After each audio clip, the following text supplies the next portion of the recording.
What happens when a girl learns to despise her womanhood? What happens when a girl learns to despise being who she is or who she was created to be? Not because she hates herself, but because she has never seen womanhood honored around her.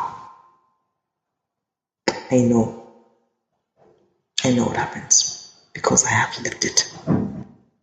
I want to begin with my personal story. When I was growing up, I actually had a question of lingered in my mind, asking myself, why am I really a woman?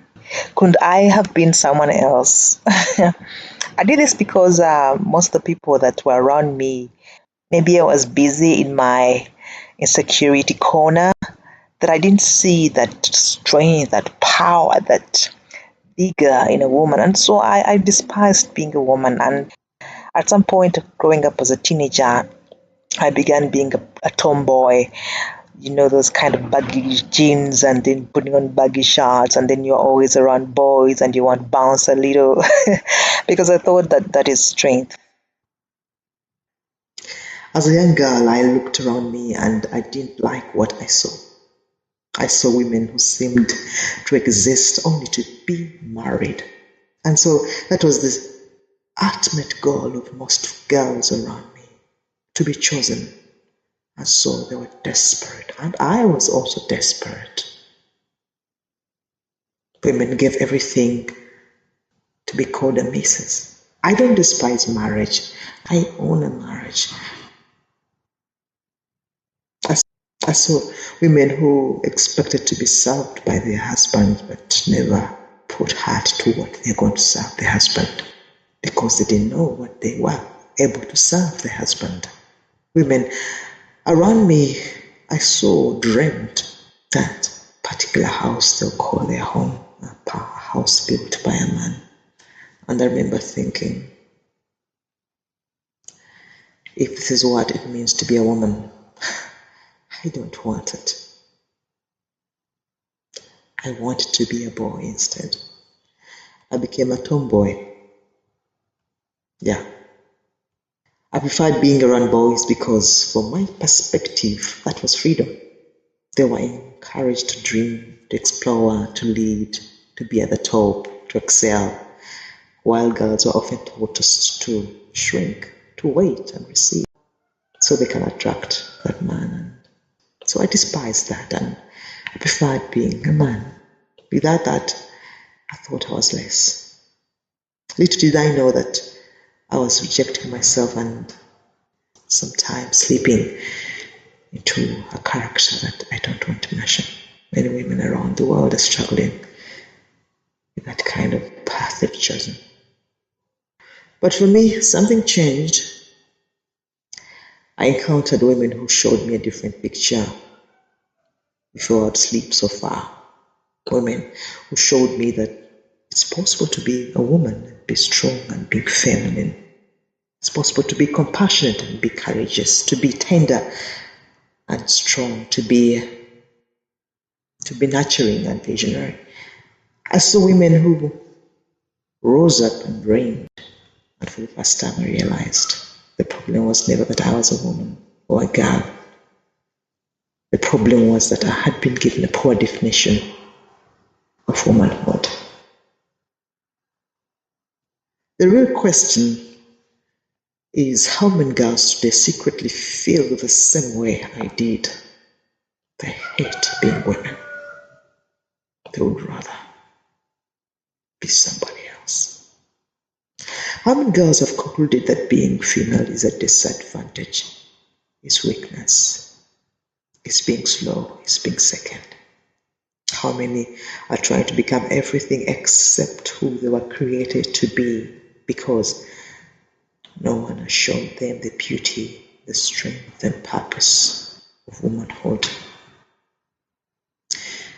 If we teach our girls that women are helpless, what do we expect? If we teach them that women are a weak species, people to be despised, people to come second, What can we expect of such a society? What kind of political leaders should we expect?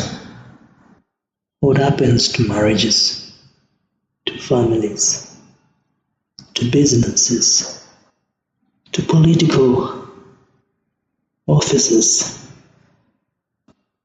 What should we expect? If we fail to show girls the value the women bring to this world, what can we expect them to come? Of course, they'll spend years running away from their identity. They'll destroy themselves, and who is to blame? The world. The cost is too high.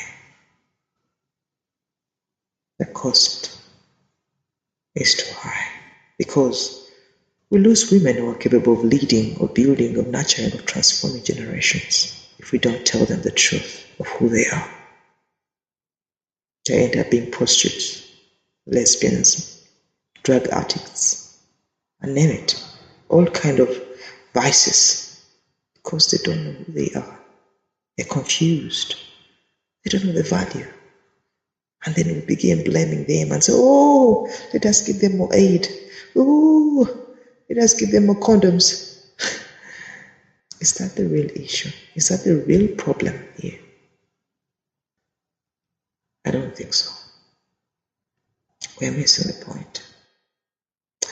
Mother Africa Daughters exists for this one reason, to help us rediscover their worth, to redefine woman beyond stereotypes, to raise daughters who know that they do not have to diminish themselves to be valuable, to be accepted. They don't exist only to be chosen. They can choose. They can qualify because they are qualified already by God, their Creator. Their worth does not come from a man. Their worth comes from God. They don't have to become someone else to matter. They don't have to reject themselves to discover their strength. We teach them that to embrace womanhood is freedom. It's power. And as I close this video, perhaps the greatest tragedy is not that a girl is told she's worthless. It is that she believes it. And perhaps the greatest gift that we can give the next generation is a new vision of womanhood. If we want to save the girls who are prostitutes on the list of the disadvantaged, we have to change the vision of womanhood, just like we have to change the vision of manhood. Either way, we are healing symptoms and not the real issue. The real issue is an identity crisis. I remain Rita Mukisa, and this is Mother Africa Daughters.